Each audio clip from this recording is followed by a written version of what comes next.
धरती पर केचुए 2 करोड़ वर्षों से अधिक से विद्यमान हैं। केचुए मिट्टी में रहते हैं तथा सड़ रहे जैविक पदार्थों को खाते हैं। केचुओं के पाचन तंत्र द्वारा इस जैविक पदार्थ को प्राकृतिक उर्वरक में बदल दिया जाता है। केचुओं के मल को ही वर्मी कंपोस्ट कहते हैं। वर्मी कंपोस्ट में पोषक तत्वों के साथ सूक्ष्म जीवाणु एवं कई तरह के एंजाइम्स, विटामिन्स एवं हार्मोन पाए जाते हैं, जिससे मिट्टी में सूक्ष्म जीवीय गतिविधियां बढ़ जाती है। वर्मी कंपोस्ट में पोषक तत्वों की मात्रा कंपोस्टिंग में उपयोग किए गए जैविक पदार्थों पर निर्भर करती है। यदि उपयोग किए गए जैविक पदार्थ मिश्रित हैं तो वर्मी कंपोस्ट में पाए जाने वाले पोषक तत्वों की मात्रा ज़्यादा परिवर्तनीय होगी।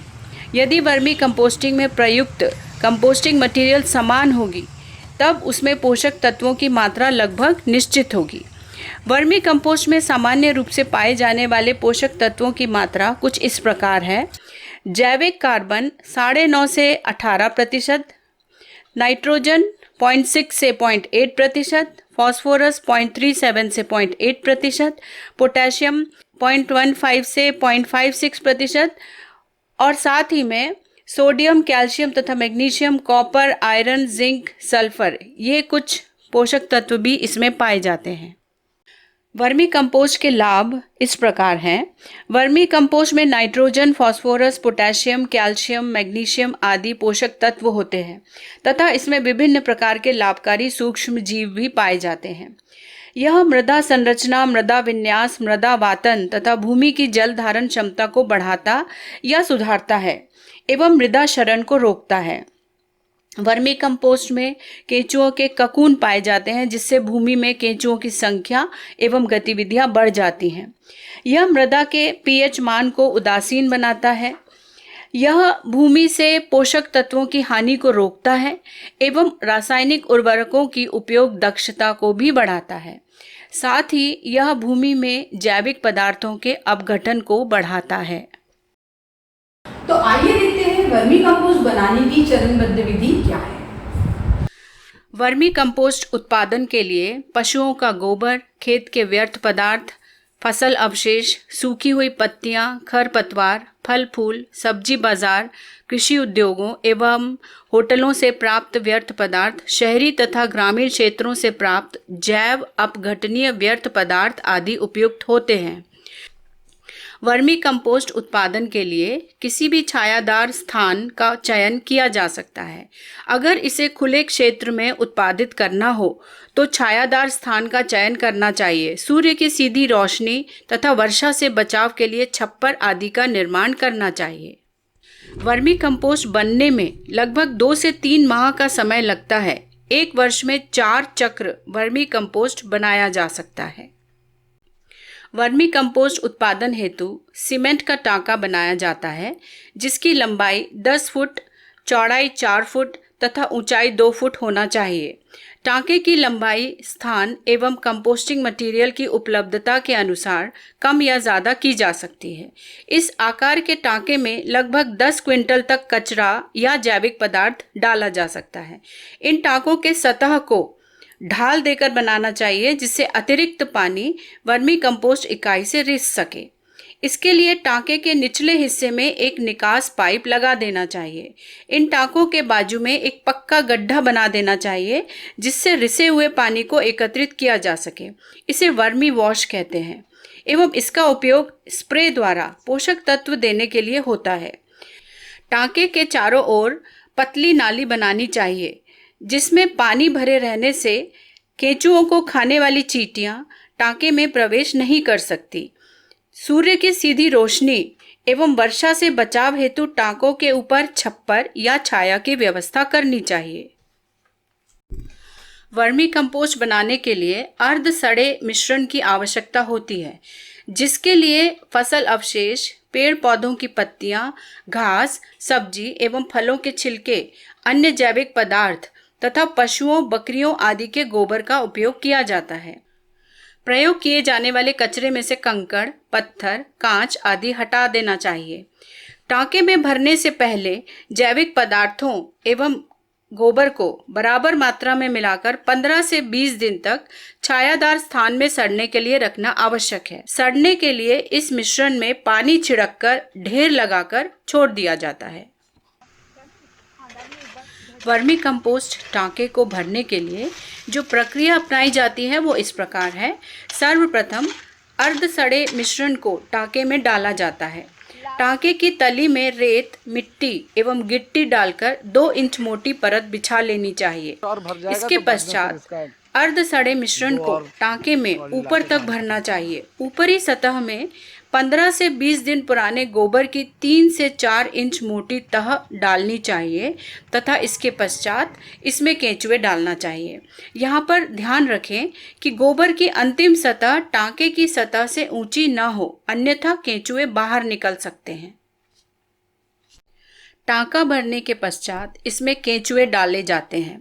सामान्यतः 1 वर्ग मीटर में 1 किलोग्राम केंचुए डालना चाहिए। 1 किलोग्राम वजन में लगभग 1000 केंचुए होते हैं।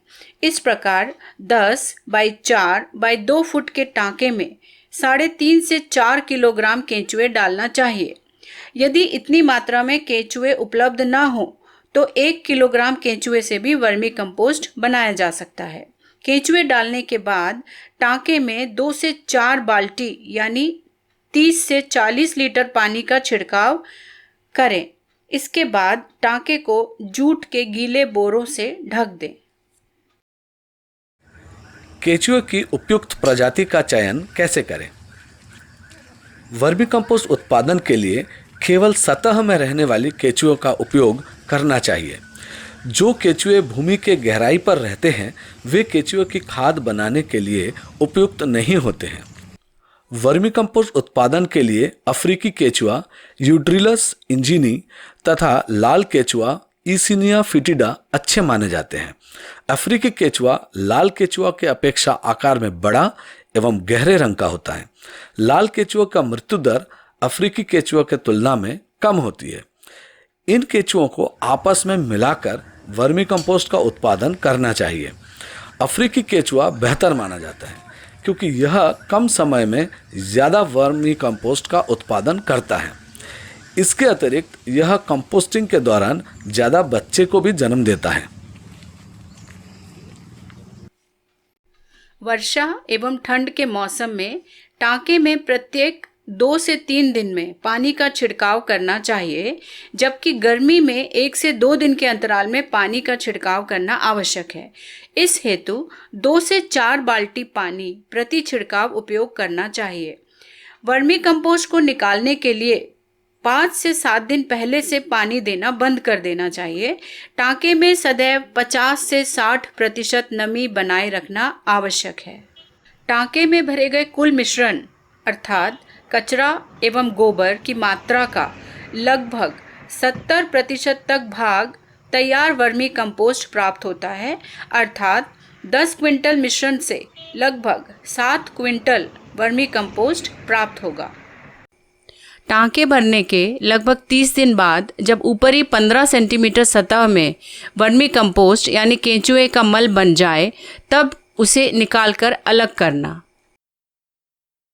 वर्मी कंपोस्ट निकालने के पश्चात टांके में गुड़ाई कर लें जिससे मिश्रण ढीला हो जाए। पुनः जूट के बोरे से ढककर हल्की सी सिंचाई कर दें। टांके में पानी का छिड़काव पूर्व अनुसार जारी रखें। प्रत्येक 15 दिन में 15 सेंटीमीटर सतह का वर्मी कंपोस्ट तैयार हो जाएगा। इसे निकालते जाएं एवं पूर्व अनुसार टांके में गुड़ाई एवं पानी का छिड़काव करते रहें।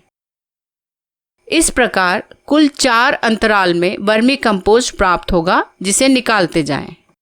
अगले चक्र में वर्मी कंपोस्ट तैयार करने के लिए तीसरी सतह का वर्मी कंपोस्ट निकालने के पश्चात ही अगले चक्र के लिए गोबर और जैविक पदार्थों का मिश्रण सड़ाने के लिए छायादार स्थान में डाल दें ताकि चौथी सतह का वर्मी कंपोस्ट निकालने के पश्चात नया चक्र प्रारंभ किया जा सके। समय समय पर निकाले गए वर्मी कंपोस्ट को 2 से 3 दिन हल्का सुखाकर 4 मिलीमीटर की छलनी से छान लें। इसे प्लास्टिक के बोरे में भरकर अथवा कमरे में खुले में रखें। भंडारण के दौरान लगभग 25% तक नमी बनाए रखने के लिए आवश्यकता अनुसार पानी का छिड़काव करें। अंत में कुछ केचुआ खाद, केचुए तथा केचुए के अंडे एक छोटे ढेर के रूप में बच जाते हैं। इसे दूसरे चक्र में वर्मी कंपोस्ट बनाने के लिए उपयोग किया जा सकता है। निकाले हुए केचुओं को पुनः टांके में डालें। अतिरिक्त केचुओं को अलग से विक्रय किया जा सकता है। खाली किए गए टांके में पुनः अगले चरण के लिए गोबर एवं जैविक पदार्थों का अर्ध सड़ा मिश्रण।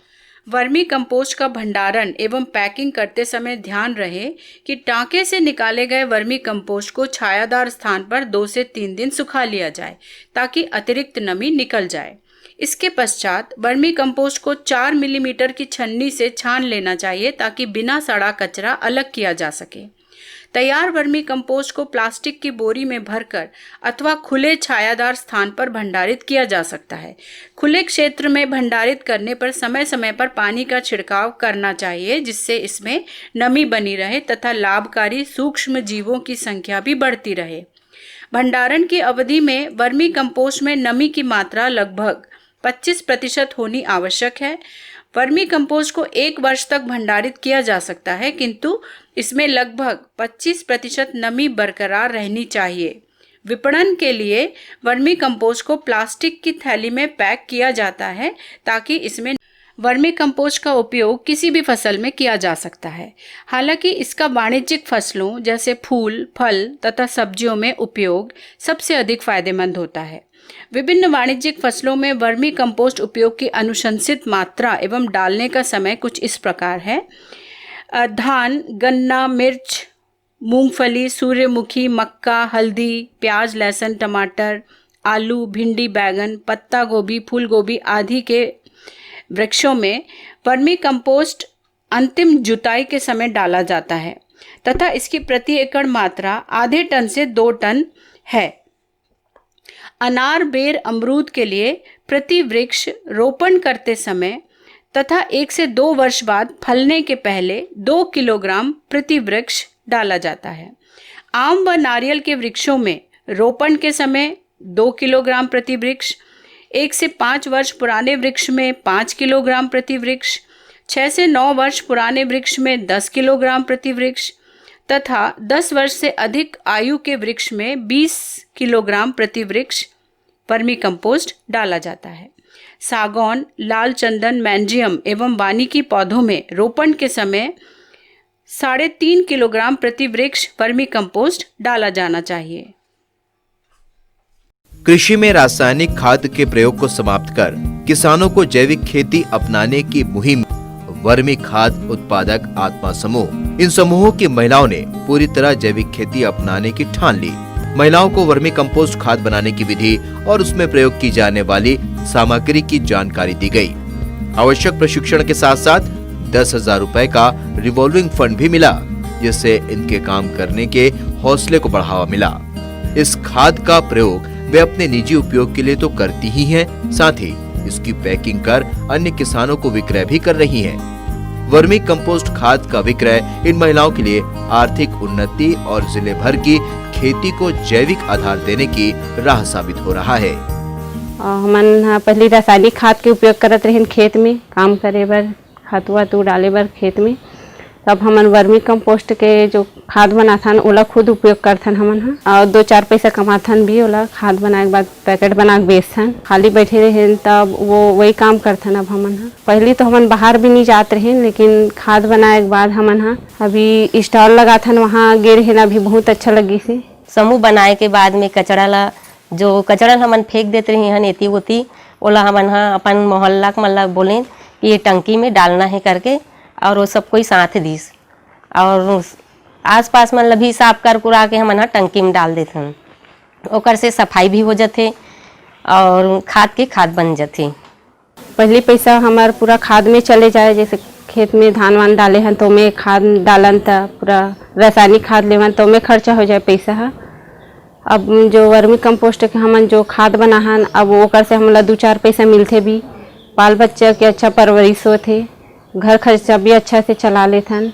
पहली तो हमारे मन के पास में पैसा नहीं रहत रही से और पैसा मंगेल पड़े, अब हमारे मन के पास में खुद पैसा है।